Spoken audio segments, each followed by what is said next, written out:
Em quais locais e contextos vocês atuam hoje com pacientes que apresentam problemas auditivos? A gente atende, né, em atendimento clínico. Então, atende uma clínica, a gente realiza exames audiológicos, exames preventivos, exames para diagnóstico. E essa atuação, atualmente, né, minha área de atuação está na audiologia clínica e aparelhos auditivos. Que massa. E você, Manu? Surdez, perda auditiva, problemas audiológicos é rotina, né, no consultório. É tudo interligado. Nariz, garganta e ouvido, né? Às vezes uma criança pode estar com uma sinusite, uma gripe e ter um problema auditivo, né? Okay. Idoso, enfim, é muito, muito mais comum do que a gente imagina, né? E a gente vai conversar aqui um pouquinho, vai ter aquelas perdas que vão ser transitórias e aquelas que vão ser permanentes, né? Mas é bem comum. Nossa, a gente vai entrar nesse tema, aprender um pouco mais com vocês. O que caracteriza a surdez e como ela é classificada? Pronto. O que é surdez, né? Surdez é uma dificuldade parcial ou total que uma pessoa tem em identificar os sons que estão ao seu redor, né? E isso pode acontecer em qualquer idade, desde bebezinho até idoso, né? A gente só acha que só acontece mais em idoso, mas não. Então, é muito comum também ter essas perdas auditivas em qualquer idade, tá? E aí, como é que ela é classificada? Primeiro, a gente tem que entender a audição. Como é que acontece a audição? A audição é um processo fantástico que acontece com a gente, né? A gente pega uma onda sonora que está solta, né, aqui no ambiente e vai transformar isso em sinais para o cérebro, né? Então, transforma esse sinal, essa onda sonora vem aqui, é captada pelo ouvido externo e o conduto, né, no pavilhão e o conduto lá para a orelha média, né? Chega perto do tímpano, que separa a orelha média da externa, ela vibra e faz vibrar também os ossinhos que ficam lá na orelha média. Então, o que esses ossinhos fazem? Eles captam o som, né? E transformam, amplificam esse som, que são levados lá para a orelha interna, na cóclea, para ser transformados em sinais elétricos. Esses sinais elétricos, por um movimento fantástico de líquido que tem nos canais semicirculares, fazem as células ciliadas internas vibrarem, e ela vai lá, transforma isso em sinais elétricos que vão ser levados lá para o nervo auditivo, para o cérebro, e a gente vai identificar esse som em alguma coisa, né? E isso ajuda na interação com as pessoas, e é super importante na qualidade de vida de todo mundo.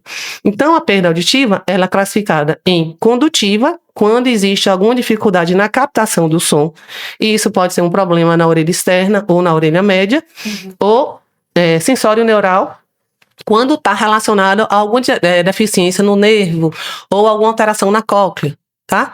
Tem a mista, que é um pouquinho de cada um, do condutiva e da sensório neural, e tem também a central, que é o quê? Tá tudo certinho, você ouve, você capta, você amplifica, tem um sinal elétrico, chega no cérebro, mas a pessoa não identifica. É aquela questão de você escuta, mas não ouve, né? Você ouve, mas não escuta. Você não consegue entender do que você tá ouvindo, né? Aí, além desse tipo de classificação de perda auditiva, a gente tem em normal, porque depende da intensidade, né? A gente vê isso nos exames que Darley faz, que é a audiometria, que é o exame, né, básico para a gente avaliar uma audição. Então, pode ser normal, leve, moderada, severa e profunda. Dando continuidade, assim, depois dessa aula aí de fisiologia, anatomia, tudo aí incluso nessa parte, quais são os primeiros sinais, assim? Porque, às vezes, quem não ouve, eu acho que não percebe.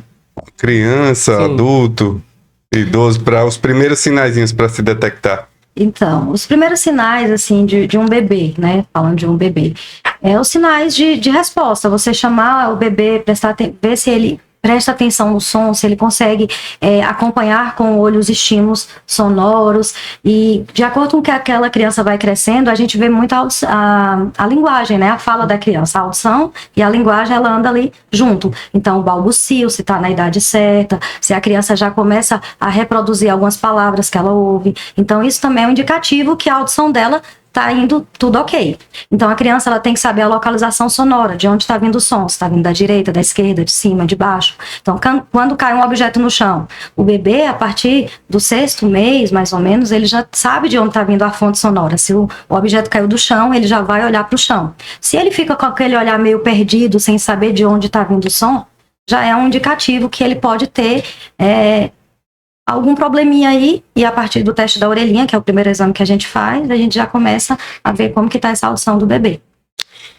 A mãe, o pai, identificou, né, que teve que tem uma possibilidade de ter um problema de audição. Sim. Qual é o primeiro passo que ele tem que tomar, né, para poder procurar ajuda? E aí, acho que é essa parceria, né? É isso. Tem gente que vai primeiro no fono, né? Tem gente que vai primeiro no otorrino, né? Às vezes o fono às vezes fica incapacitado de realizar algum exame porque tá com infecção no ouvido, tem cera no ouvido, tá com secreção, né? Então a ordem, eu acho natural é que você procure um médico para fazer uma avaliação, às vezes um tratamento, né? Porque às vezes pode ser uma otite média aguda relacionada a uma gripe, a uma sinusite, e aquela perda auditiva é transitória, entendeu? Então a gente precisa entender o contexto para poder depois fazer a avaliação. Mas assim, mãe que perceba que o filho não está ouvindo bem, seja por conta de uma gripe, enfim, tem que ser investigado realmente, né? Nessa fase de bebê é muito importante. Os pais brincam com as crianças, você percebe quando ele está interagindo com você, né? Então esses sinais são importantes para quanto mais cedo a gente identificar uma perda auditiva, melhor vai ser o prognóstico e o tratamento. O teste, né, da orelhinha é feito quando? Quando nasce. Pela fono.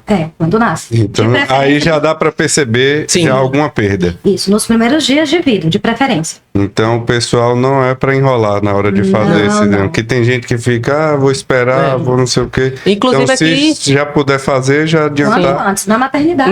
No regional se faz o teste, né, da triagem auditiva, né, o natal. É super importante. Essa infecção, né, que faz ali que pode causar uma perda transitória, pode evoluir para uma perda definitiva? Pode, quando não tratada, né?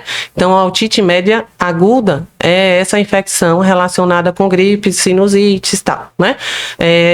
Normalmente acontece mais em criança. Por que em criança? Porque o tubinho, que é a tuba auditiva, que liga o nariz com o ouvido, na criança é mais curtinho e é mais deitado. Então, fica mais fácil do líquido, da secreção, ir para o ouvido e ter essa infecção.